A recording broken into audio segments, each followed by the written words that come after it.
The long, cold wait for spring.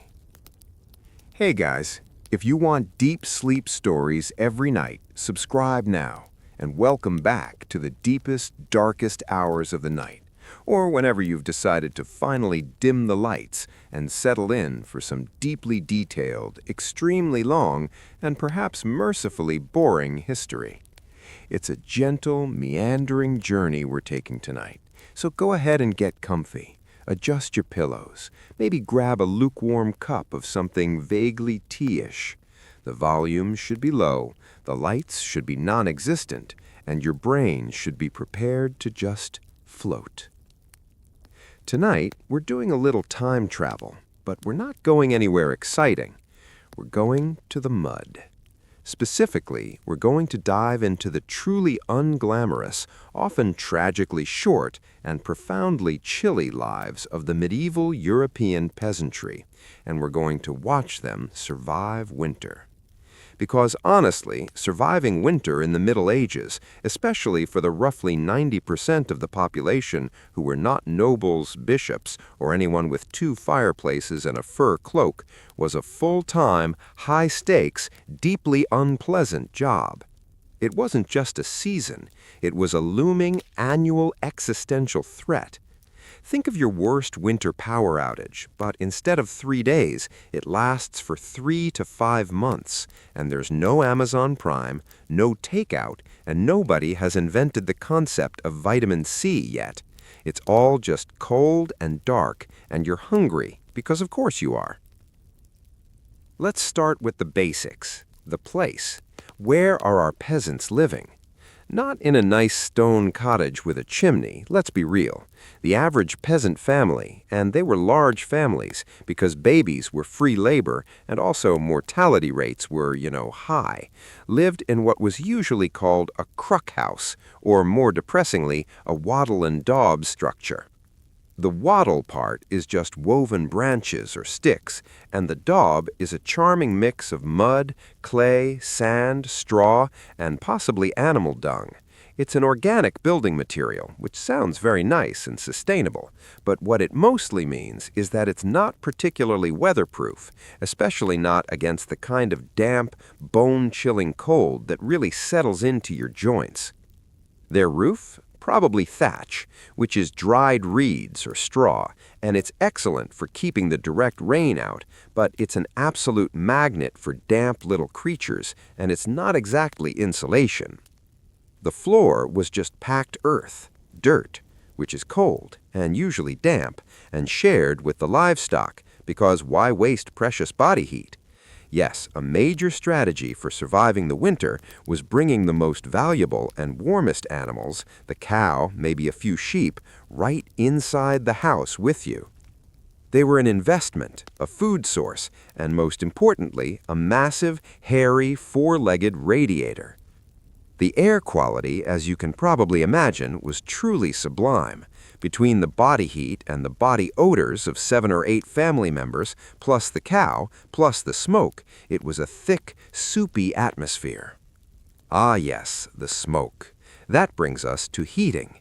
There were no chimneys in these early basic peasant houses, not really. The fire, which was absolutely essential, was usually built in a hearth right in the middle of the earthen floor. The fuel? Wood, if they were lucky, and the local forest wasn't too closely guarded by the lord of the manor. If they weren't lucky, it was turf, cut peat, or even dried dung, which produces a lower heat and, well, it smells like dried dung. The smoke from this fire would just drift up into the rafters, coating everything in a layer of soot and hopefully, eventually, finding its way out through a small hole in the roof or just seeping through the thatch. The upside is that the smoke acted as a kind of ancient pest control, driving out some of the flies and other unpleasant things, but the downside is that everyone was slowly inhaling wood smoke for about 5 months a year.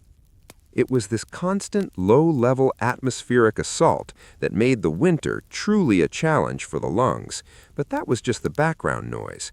The real issue was the food. The peasant's year was dictated by the agricultural cycle, which, when you think about it, is just a year-long race to survive winter. All the hard labor from March to October, the plowing, the sowing, the harvesting, it was all about generating a stockpile large enough to get you through the lean months. And these lean months weren't just December and January. They were February, March, and even early April, which was often the worst time of the year. This period was known rather ominously as the hungry gap.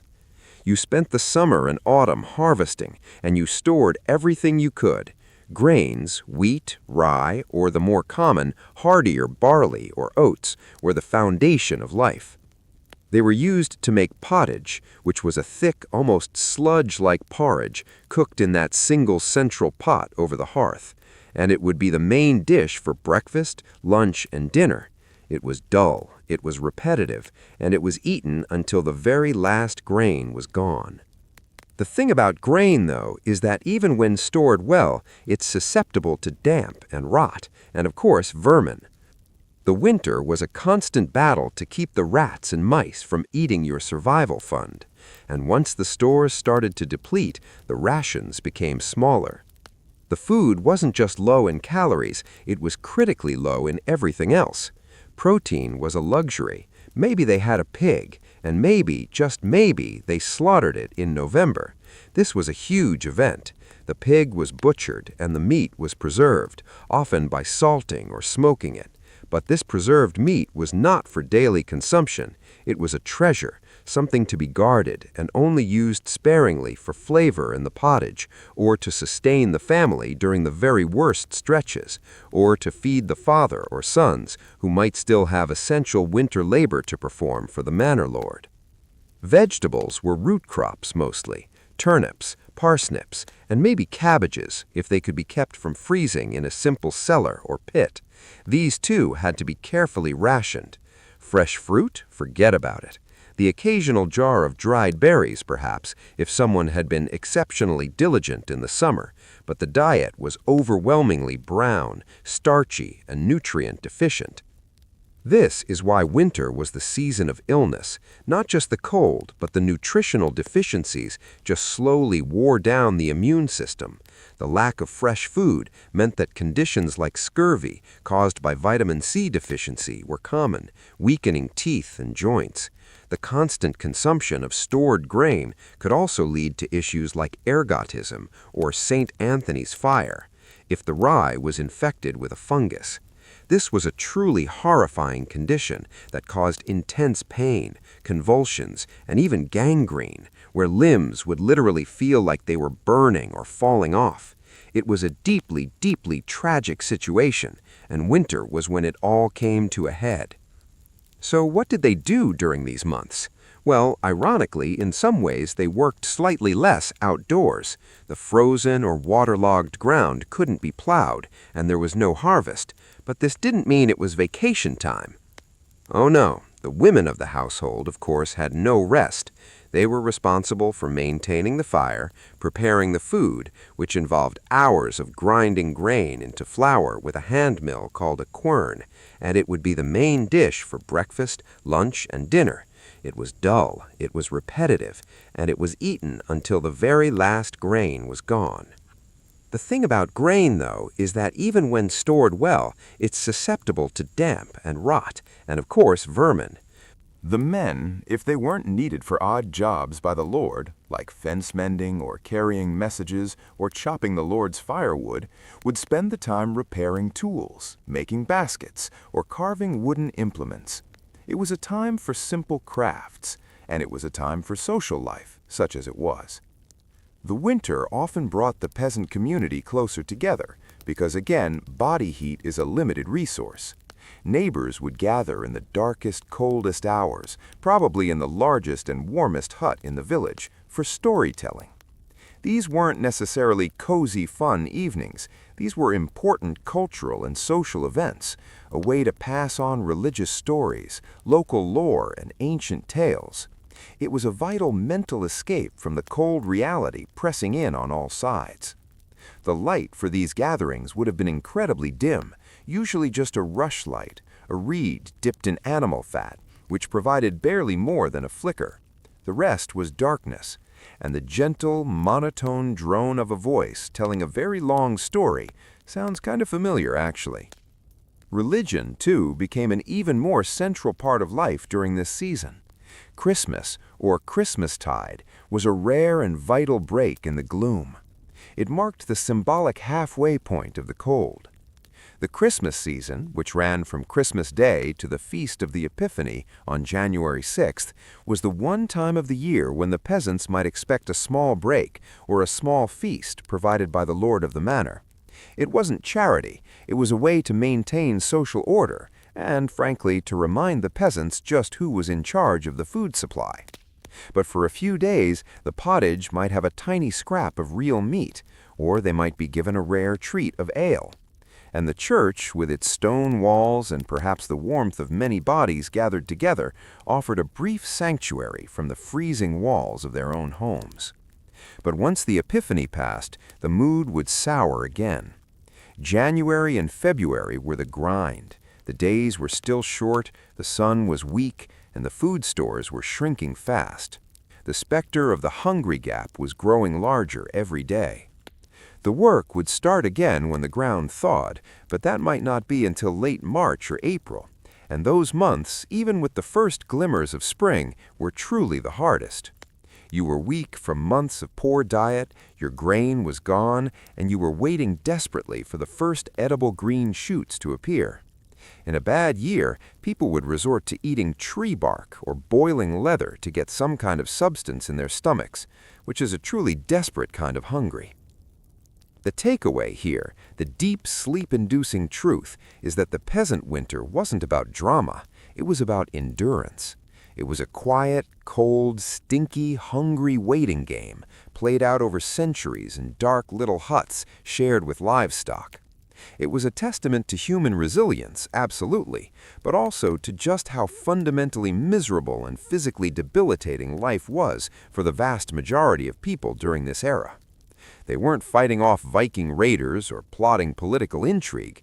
They were just trying to keep the fire lit and the rats out of the last sack of barley. A cold, hard, historical fact. Now, let's float over from the cold hearth of the peasant cottage to the slightly less cold but arguably more bizarre hearths of the nobility. Because while they had plenty of food and fireplaces, they had their own set of profound winter problems, usually related to incredibly poor decisions about who to marry. It's an easy transition, right? From the misery of the freezing masses to the misery of the pampered elite. Because why have one kind of historical tragedy when you can have two? So let's ease into the murky, shallow end of the royal gene pool. We're going to begin our deep dive into the weird and often genuinely tragic lives of monarchs and nobles, who, despite all the wealth and fur-lined robes, managed to create an astonishing amount of misery for themselves and everyone around them. And of course, we're going to start with the most famous example of a royal lineage that just kept doubling down on bad genetics, all in the name of political power, the Habsburgs. Specifically, let's look at the Spanish branch, the ones who really committed to the bit of marrying only other Habsburgs or very, very close cousins. It's a classic example of dynastic pride trumping basic biological common sense.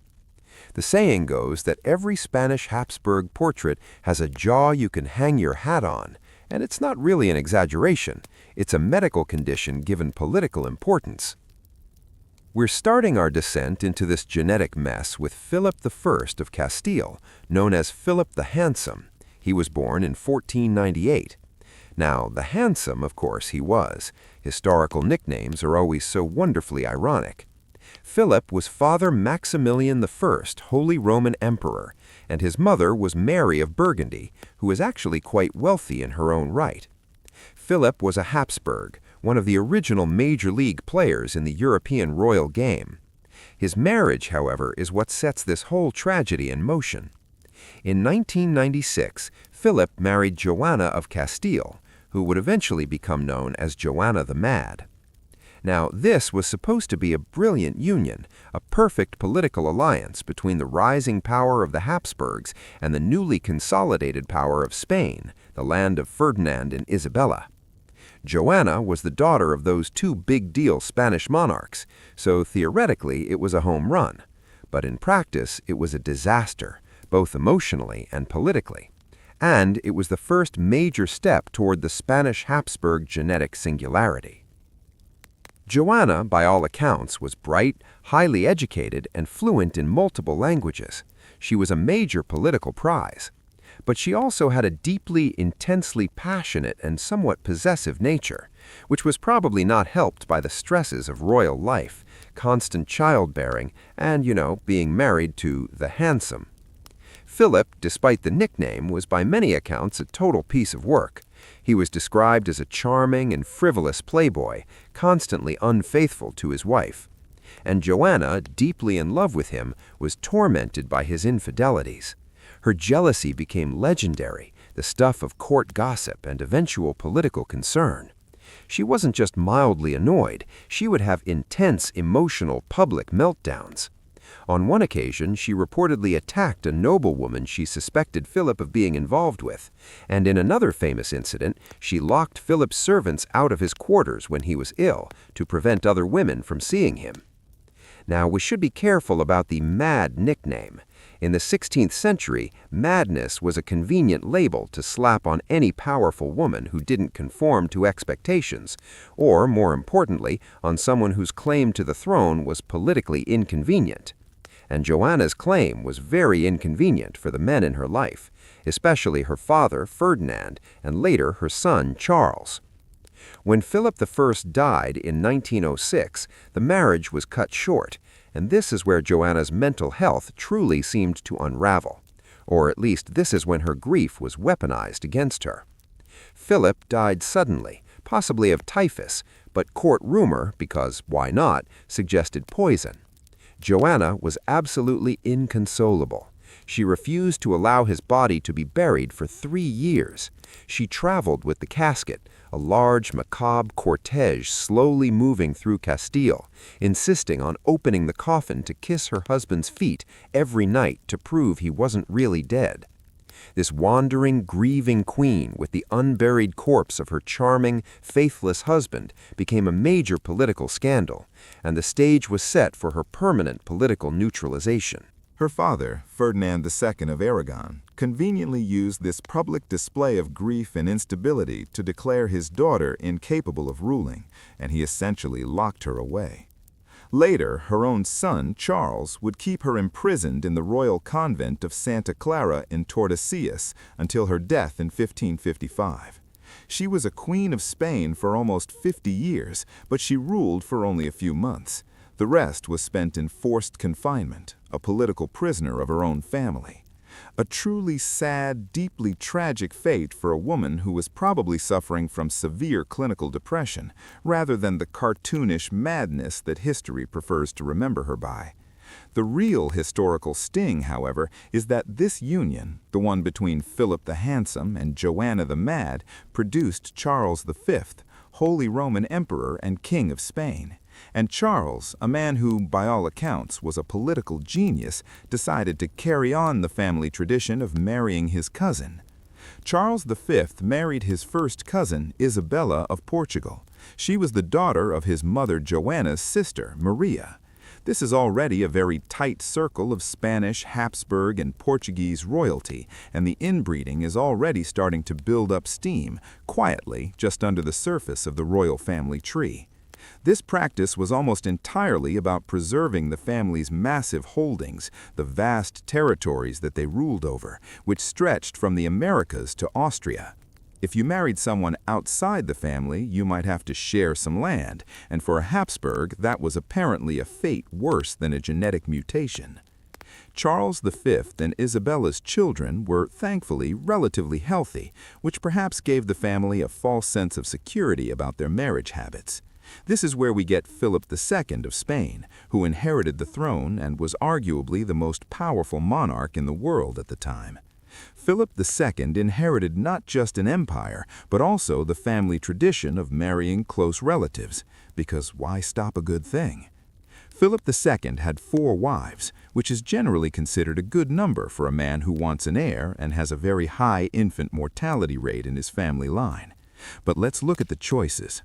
Wife 1, Maria Manuela, Princess of Portugal. She was a first cousin, just like his mother.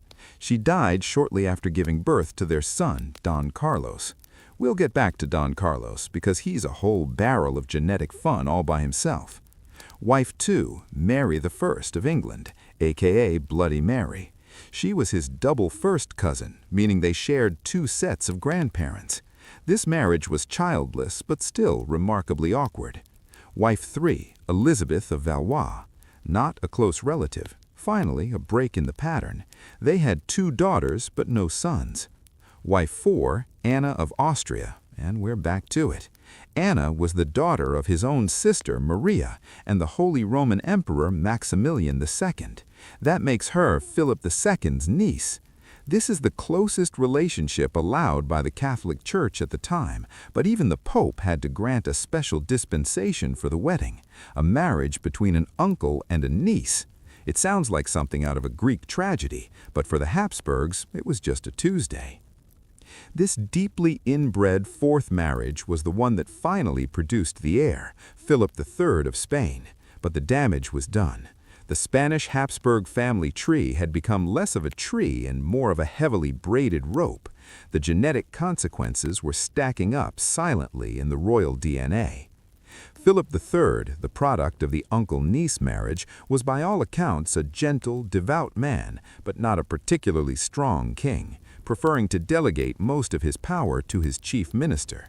When it came time to marry, Philip III, of course, married his cousin, Margaret of Austria. This keeps the Habsburg line pure, or, depending on your perspective, hopelessly contaminated. Now we come to Philip IV of Spain. Born in 1605, he was the son of Philip III and Margaret of Austria, both of whom were already highly inbred. He was another gentle, artistic, and devout king who presided over the slow decline of the Spanish Empire. He had 2 key marriages, and both continue this fascinating, awful trend of genetic closeness. Wife 1, Elizabeth of France, not a close relative, another temporary break from the family code. They had 1 son, Balthasar Charles, who was expected to be the future king of Spain, but he died young. Wife 2, and here we go again.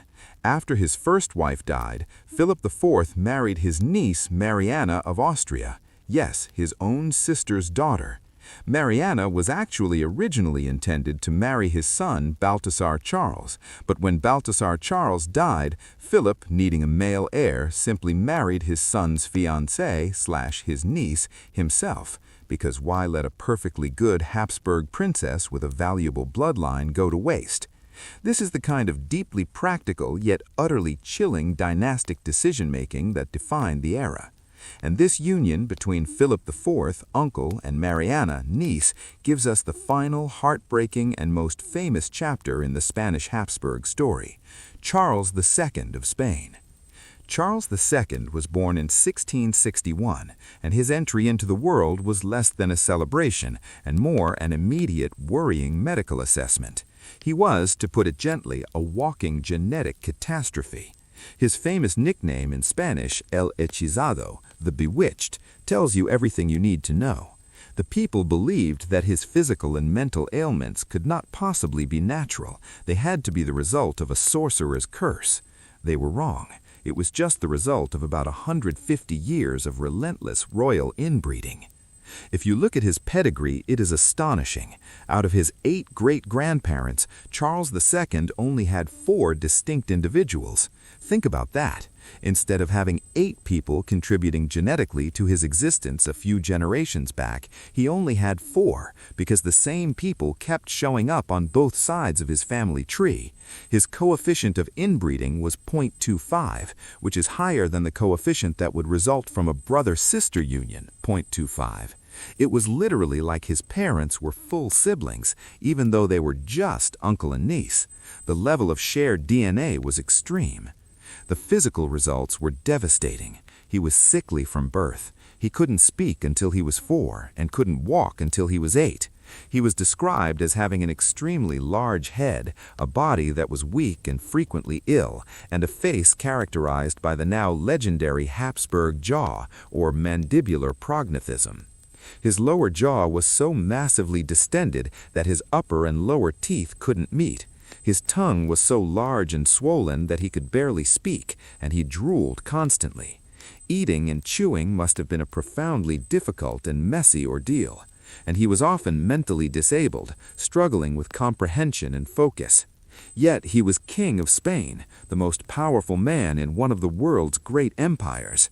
He was married twice in a desperate attempt to produce an heir and continue the dynasty, but both marriages were childless. He was described by the French ambassador as having a face like a worn-out old man and the body of an infant.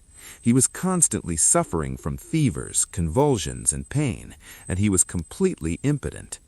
Charles II represents the tragic, ultimate end of the Spanish Habsburg line. The dynasty literally bred itself out of existence. He was the last of his line. When he finally died in 1700 at the age of 38, an incredible feat of survival given his condition, he left behind a will naming a French Bourbon prince, Philip of Anjou, Louis XIV's grandson, as his heir. This immediately plunged Europe into the massively destructive War of the Spanish Succession because every other royal house was just utterly convinced that they should get the prize of the Spanish Empire. So that's the long, slow, cold, and genetically disastrous tale of the Spanish Habsburgs, a dynasty that started with a handsome prince and a passionate princess and ended with a king so physically broken that his own people believed he was cursed, all for the sake of not having to share a few titles. It's a beautifully ironic piece of history, honestly. Let's float over to another royal disaster, a slightly earlier one, and one that features a man who was almost equally tragic in his own way, but less because of inbreeding and more because of a general atmosphere of political chaos and personal inadequacy. Let's head over to England, to the messy, short, and profoundly consequential life of Edward II. Edward II was King of England from 1307 until his deposition in 1327. He was the son of Edward I, a man known as the Hammer of the Scots, who was a genuinely terrifying and effective medieval monarch, the kind of father who casts a very, very long and intimidating shadow. Edward II, unfortunately, seemed to be almost intentionally the opposite of his intimidating father. Edward I had worked hard to groom his son for kingship, but Edward II seemed far more interested in frivolous pursuits, which, in the eyes of the nobility, were highly unsuited for a warrior king. He was reportedly a man who enjoyed ditch digging, thatching roofs, swimming, and hanging out with peasants and low-status retainers, which, after our first segment, sounds like a nice guy, but in the context of medieval royalty, it was seen as deeply undignified and politically dangerous. It suggested a lack of seriousness and an inability to understand the necessary pecking order. But the real trouble started with his relationships, specifically his intense, lifelong attachment to various male favorites. The most famous of these was Piers Gaveston. Edward I, his father, had actually exiled Gaveston, explicitly forbidding the young Edward to have anything to do with him. The moment Edward I died, Edward II was basically like, "Dad's gone, Piers, get back here," and immediately recalled him. Edward didn't just recall him, he showered him with titles and honors, giving him the Earl of Cornwall title, which was a huge, wealthy, prestigious holding normally reserved for members of the immediate royal family. He made Gaveston his chief advisor, and he was absolutely besotted with him. The other nobles, the powerful barons who held the real levers of power in England, were absolutely furious. It wasn't just that Gaveston was an upstart, it was his attitude. He was arrogant, rude, and dismissive of the English nobility, giving them incredibly snarky nicknames. He called the powerful Earl of Warwick the Black Dog of Arden, and the Earl of Lancaster the Fiddler. These were not the kinds of playful jests a low-ranking noble could get away with. They were calculated insults delivered with royal backing, and they created a core of deep, abiding hatred among the nobility. The barons forced Edward to exile Gaveston multiple times, but Edward II kept bringing him back, because why not double down on the political instability? Each time he returned, the barons' anger grew hotter. Finally, in 1312, they had had enough. Led by the Earl of Warwick, a group of nobles captured Gaveston, and despite a promise to hold a proper trial, they simply executed him on the spot. They dragged him out of Warwick Castle and beheaded him on Blacklow Hill near Coventry. Edward II was utterly devastated by the murder of his friend, and he swore vengeance on the men responsible, setting the stage for decades of on-again, off-again civil conflict. This whole mess made Edward II look weak, ineffective, and utterly incapable of controlling his own barons. The barons, meanwhile, had gotten a taste for direct action, and they weren't going to forget it. And this whole saga was a deep public humiliation for Edward II's wife, Isabella of France. Isabella was the daughter of the powerful and imposing King Philip IV of France, and she was known as the She-Wolf of France. She was initially a very young, very beautiful, and politically important queen, but she was constantly overlooked, humiliated, and marginalized by her husband, who clearly preferred the company of his male favorites.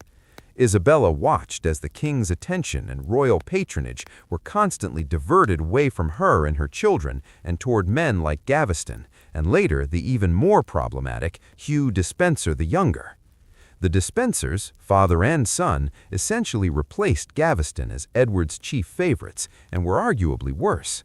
They were English nobles themselves, and they used the king's favor to amass enormous personal wealth and power, often at the expense of the other nobles.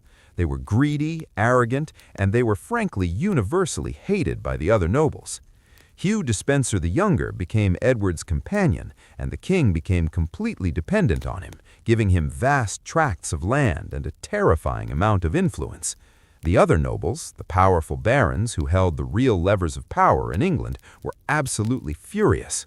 It wasn't just that Gaveston was an upstart, it was his attitude. He was arrogant, rude, and dismissive of the English nobility, giving them incredibly snarky nicknames. He called the powerful Earl of Warwick the Black Dog of Arden, and the Earl of Lancaster the Fiddler. These were not the kinds of playful jests a low-ranking noble could get away with. They were calculated insults delivered with royal backing, and they created a core of deep, abiding hatred among the nobility.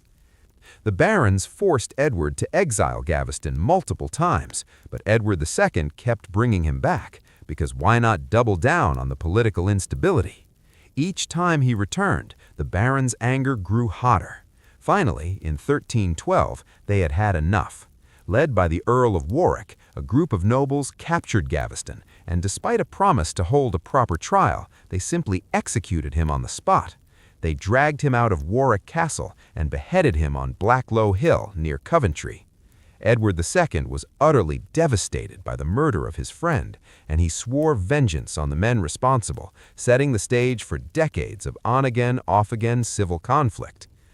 This whole mess made Edward II look weak, ineffective, and utterly incapable of controlling his own barons. The barons, meanwhile, had gotten a taste for direct action, and they weren't going to forget it. And this whole saga was a deep public humiliation for Edward II's wife, Isabella of France. Isabella was the daughter of the powerful and imposing King Philip IV of France, and she was known as the She-Wolf of France. She was initially a very young, very beautiful, and politically important queen, but she was constantly overlooked, humiliated, and marginalized by her husband, who clearly preferred the company of his male favorites. Isabella watched as the king's attention and royal patronage were constantly diverted away from her and her children and toward men like Gaveston, and later the even more problematic Hugh Despenser the Younger. The Despensers, father and son, essentially replaced Gaveston as Edward's chief favorites and were arguably worse. They were English nobles themselves, and they used the king's favor to amass enormous personal wealth and power, often at the expense of the other nobles. They were greedy, arrogant, and they were frankly universally hated by the other nobles. Hugh Despenser the Younger became Edward's companion, and the king became completely dependent on him, giving him vast tracts of land and a terrifying amount of influence. The other nobles, the powerful barons who held the real levers of power in England, were absolutely furious. It wasn't just that Gaveston was an upstart, it was his attitude. He was arrogant, rude, and dismissive of the English nobility, giving them incredibly snarky nicknames. He called the powerful Earl of Warwick the Black Dog of Arden, and the Earl of Lancaster the Fiddler. These were not the kinds of playful jests a low-ranking noble could get away with. They were calculated insults delivered with royal backing, and they created a core of deep, abiding hatred among the nobility. The barons forced Edward to exile Gaveston multiple times, but Edward II kept bringing him back, because why not double down on the political instability? Each time he returned, the barons' anger grew hotter. Finally, in 1312, they had had enough. Led by the Earl of Warwick, a group of nobles captured Gaveston, and despite a promise to hold a proper trial, they simply executed him on the spot. They dragged him out of Warwick Castle and beheaded him on Blacklow Hill near Coventry. Edward II was utterly devastated by the murder of his friend, and he swore vengeance on the men responsible, setting the stage for decades of on-again, off-again civil conflict. This whole mess made Edward II look weak, ineffective, and utterly incapable of controlling his own barons. The barons, meanwhile, had gotten a taste for direct action, and they weren't going to forget it. And this whole saga was a deep public humiliation for Edward II's wife, Isabella of France. Isabella was the daughter of the powerful and imposing King Philip IV of France, and she was known as the She-Wolf of France. She was initially a very young, very beautiful, and politically important queen, but she was constantly overlooked, humiliated, and marginalized by her husband, who clearly preferred the company of his male favorites. Isabella watched as the king's attention and royal patronage were constantly diverted away from her and her children and toward men like Gaveston, and later the even more problematic Hugh Despenser the Younger. The Despensers, father and son, essentially replaced Gaveston as Edward's chief favorites and were arguably worse. They were English nobles themselves, and they used the king's favor to amass enormous personal wealth and power, often at the expense of the other nobles. They were greedy, arrogant, and they were frankly universally hated by the other nobles. Hugh Despenser the Younger, Louis IX and his wife Margaret of Provence had an impressive 11 children, which is a great start. In a time of high infant mortality, having a large number of children was the only way to ensure the dynasty would continue. But even in a family as seemingly blessed as Louis IX's, the cold reality of medieval childhood was brutal. We tend to focus on the children who survived, but the tragedy lies in the ones who didn't. 3 of Louis and Margaret's children died in childhood. Blanche died at the age of 4 in 1243, John died at the age of 2 in 1248, Robert, the youngest, died in childhood as well, though the exact date is unclear. The death of a royal child was not just a personal grief, it was a public disaster. It meant prayers, sacrifices, and often a shift in political alliances or marriage negotiations.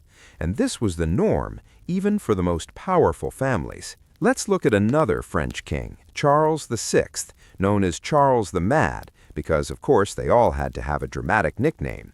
Charles VI's mother, Joanna of Bourbon, died shortly after giving birth to him, and he himself suffered from debilitating bouts of psychotic illness throughout his life, which naturally destabilized the entire kingdom and contributed to the devastating Hundred Years' War. Charles VI and his wife, Isabeau of Bavaria, had 12 children, again a large number, which was necessary because the mortality rate was simply terrifying. Out of those 12, 5 died in infancy or childhood.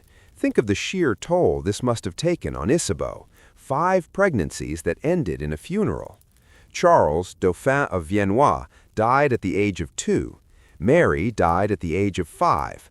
Another Charles, the 4th son, and another Dauphin, died at the age of 9. Philip died in infancy. Catherine died young. The sheer, relentless nature of these losses is staggering. It meant that every pregnancy was a source of great anxiety. Every cough or fever was a potential death sentence, and the political future was constantly uncertain. It explains, perhaps, the strange detachment that some royal parents seem to exhibit, simply because the emotional cost of investing in a child who had a coin-flip chance of surviving to adulthood was too high. They were not just sons and daughters, they were precious, perishable political assets. And then there's the terrible, awful story of Don Carlos, the son of Philip II of Spain, who we briefly mentioned earlier. This is the genetic disaster that the early Habsburg inbreeding was quietly creating long before Charles II was born. Don Carlos was born in 1545 to Philip II and his first wife, Maria Manuela of Portugal, who, remember, was Philip's first cousin. His mother died only 4 days after his birth, which immediately put a cloud over his life. Don Carlos was sickly, deformed, and increasingly unstable. He had a hunchback, one leg was shorter than the other, and he suffered from various ailments. As he grew up, his mental state became a serious political problem. He was prone to violent rages, unpredictable behavior, and episodes of extreme cruelty. He reportedly tried to kill a stable boy, attempted to throw one of his tutors out of a window, and once forced a shoemaker to eat the expensive pair of boots he had made for him because Don Carlos didn't like them. He was, by all accounts, deeply spoiled and deeply troubled. The great trauma of his life occurred in 1562 when he fell down a flight of stairs while chasing a maid. This was an incredibly serious accident that resulted in a severe head injury. The best doctors in the kingdom could not cure him, and he hovered near death. Philip II was of course terrified of losing his heir. In a move that tells you a lot about the intersection of religion and medicine in the era, they exhumed the corpse of Saint Didacus and placed it in the bed with Don Carlos. Miraculously, or perhaps just luckily, Don Carlos survived, but the resulting trepanning, the drilling of a hole in the skull, and the long illness seemed to exacerbate his already unstable mental condition. His behavior became even more erratic. He began to plot against his own father, Philip II, attempting to flee to the Netherlands, which was in revolt against Spanish rule, and even apparently making vague plans to murder his own father. Philip II was an incredibly powerful, intensely devout, and ruthlessly practical king. He could not tolerate a mentally unstable, physically frail heir who was actively plotting treason. So, in 1568, Philip II ordered the arrest and imprisonment of his own son. Don Carlos was locked away in Madrid's Alcazar Palace. The conditions of his imprisonment were strict and deeply isolating. He died only 6 months later at the age of 23. The official explanation was again natural causes, which the court propagated to the world. But of course, the rumors immediately began to swirl that his father, Philip II, had had him poisoned, or that he had been deliberately neglected and starved to death. It's an easy rumor to believe, honestly, given the political stakes. The truth is, he likely died from the combination of his general physical frailty, his existing mental and physical ailments, and the stresses of his miserable confinement. His short, sick, and sad life was chronicled by all the great artists of the age, including Titian, and his tragedy was later used by writers like Schiller to create the classic play Don Carlos, which paints him as a heroic victim of a tyrannical father. The historical reality is less romantic. He was a deeply disturbed, violent, and physically compromised young man who was the first truly major victim of the family's relentless inbreeding. It's a pattern we see over and over: the drive for power, the obsession with purity of bloodline, and the tragic consequences for the individuals involved. The peasant's winter was hard, cold, and a battle against nature. The royal winter was a battle against fate, genetics, and often the cold, pragmatic cruelty of their own family. Let's do a little mental cleanse from the darkness of the Habsburgs and the fate of Don Carlos, and drift into a slightly different, though still profoundly weird story of medieval royalty. We're going to talk about Louis X of France, nicknamed Louis the Quarreler or Louis the Stubborn, but whose life is famous for a much darker scandal that preceded him. This is the famous Tour de Nesle affair of 1314, which honestly sounds more like a racy French novel than real history. It involves 3 French princesses, 3 beautiful women, and a scandal of staggering proportions that destabilized the French royal line and was used as an excuse for almost 2 decades of political infighting. The main characters are Margaret of Burgundy, Blanche of Burgundy, and Joan of Burgundy. Confusingly, they all have the same name because 2 of them were sisters and the other was their cousin, but they were all married to the 3 sons of King Philip IV of France, a man known as Philip the Fair, who, like the other Philips, was probably anything but fair, but he was certainly a powerful, implacable, and handsome king. Margaret was married to Louis X. Blanche was married to Charles IV. Joan was married to Philip V. The scandal broke in 1314. The story goes that Philip the Fair's daughter, Isabella of France, the same she-wolf we just discussed, who was then Queen of England, was visiting her father in France. Isabella was apparently a very observant woman. She noticed that the pouches, or aumônières, of 2 Norman knights, Gautier d'Aulnay and Philippe d'Aulnay, were embroidered with a distinctive pattern that she recognized. She realized that she had given identical embroidered pouches to her sisters-in-law, Margaret of Burgundy and Blanche of Burgundy, as gifts. When she confronted her father, Philip the Fair, with this evidence, it led to a terrifying and swift investigation. The 2 knights were immediately arrested and interrogated, probably not gently. They confessed to having long-term adulterous relationships with the 2 princesses. Gautier d'Aulnay confessed to being the lover of Margaret of Burgundy, Queen of Navarre and wife of Louis X, and Philippe d'Aulnay confessed to being the lover of Blanche of Burgundy, wife of Charles IV. The punishment for this incredible betrayal of the royal family was swift, brutal, and horrifying, even by medieval standards. The 2 knights were immediately tried for treason because sleeping with the king's daughters-in-law was seen as a direct attack on the succession and the crown. They were convicted and they were publicly tortured, flayed alive, castrated, drawn and quartered, and then finally beheaded. And then, as a final gruesome warning, their corpses were hung on a gallows at Montfaucon. The fate of the princesses was barely less severe. Margaret of Burgundy and Blanche of Burgundy were arrested and brought before the French Parliament. They were both stripped of their property, had their heads shaven, a public mark of shame, and were condemned to perpetual imprisonment in the medieval fortress of Château Gaillard, a famously inescapable prison. Joan of Burgundy, the 3rd sister-in-law, was also implicated, but less directly. She was accused of being complicit by knowing about the affairs and keeping silent. She was imprisoned too, but later released because her husband, Philip V, was absolutely devoted to her and eventually convinced his father, the king, of her innocence. Joan, thankfully, had a relatively happy ending, becoming Queen of France when her husband took the throne. But for Margaret and Blanche, the imprisonment was total and crushing. Margaret was locked in a damp, small, subterranean cell. She died in prison in 1315, possibly murdered by her estranged husband, Louis X, who was now King of France. Why? Because Louis X needed to remarry and produce a new legitimate heir, and he couldn't do that while his wife was alive, even if she was imprisoned for adultery. Her death freed him, and he married Clemence of Hungary very quickly afterward.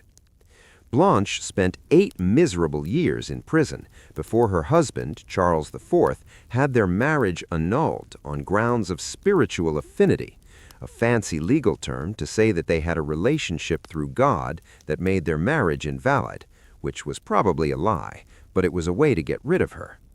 She was then transferred to a less secure, more comfortable abbey, where she died 2 years later in 1326. The Tour de Nesle affair was a massive public scandal that shattered the aura of sanctity around the French royal family. It had a massive long-term political impact because for the first time there was public uncertainty about the legitimacy of the children. The children of the 3 princes were, in the eyes of many, potentially illegitimate, and that sowed the seeds of doubt that would eventually be used to justify a massive succession crisis. And this crisis, after the short, sad reigns of Philip the Fair's three sons, Louis X, Philip V, and Charles IV, who all died without long-term male heirs, led directly to the end of the Capetian dynasty and the start of the House of Valois. The English used this very scandal and the questionable legitimacy of the French claim to launch the 100 Years' War. So, a few forbidden afternoons of passion in a royal tower, and Europe gets a century of devastating warfare. It's a classic medieval cause and effect chain. And all of this started because Isabella of France, the she-wolf, noticed a familiar pattern on a couple of embroidered purses, an incredibly small detail that triggered an immense continental-wide disaster. Let's now take a very short, very quick dive into a piece of historical trivia that is wonderfully weird and highlights the sheer strangeness of royal existence. We're going to talk about Louis IX again, Saint Louis, the good king who was very devout. Louis IX, for all his piety and concern for justice, had one incredibly peculiar specific health recommendation that he would frequently give to his children and his courtiers.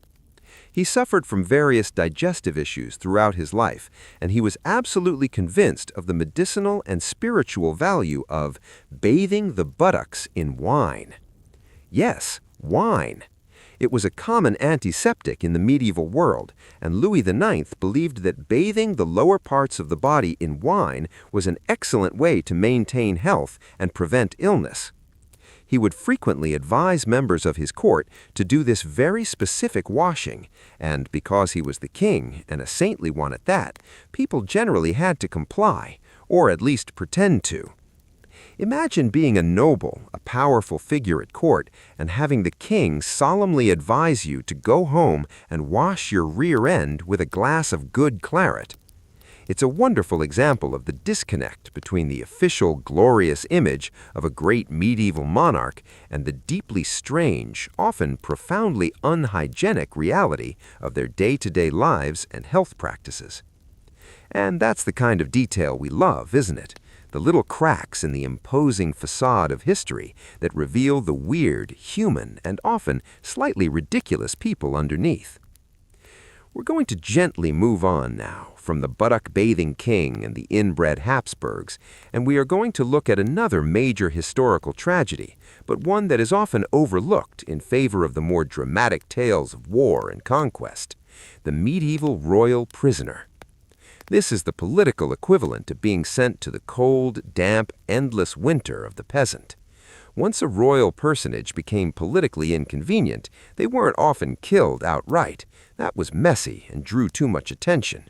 Instead, they were simply erased, locked away, in comfortable but total isolation, and their existence was simply denied until they conveniently died. We've already touched on a few of these. Joanna the Mad, locked away by her father and son, Margaret of Burgundy, left to die in prison. But let's look at a few others whose entire lives were essentially a blank space, a historical footnote that lasted for decades. One of the great sad examples is Matilda of England, also known as Empress Matilda.